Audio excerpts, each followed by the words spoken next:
At PVCC, we really try to work with our industry partners to develop relationships. It's important for us to determine what the skills are that local industry needs for their employees to be successful. Getting students intermediate credentials before they get an associate's degree really helps employers understand what level job they're capable of doing at that point in their educational career.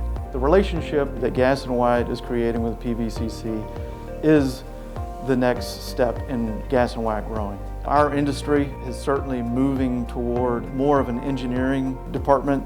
We need people who are going to take the new manufacturing techniques, the computer-aided manufacturing, because this is the way that the entire industry is moving. If a person takes a single class at a community college, it says a lot about them, that they want more, and that ambition will serve them well.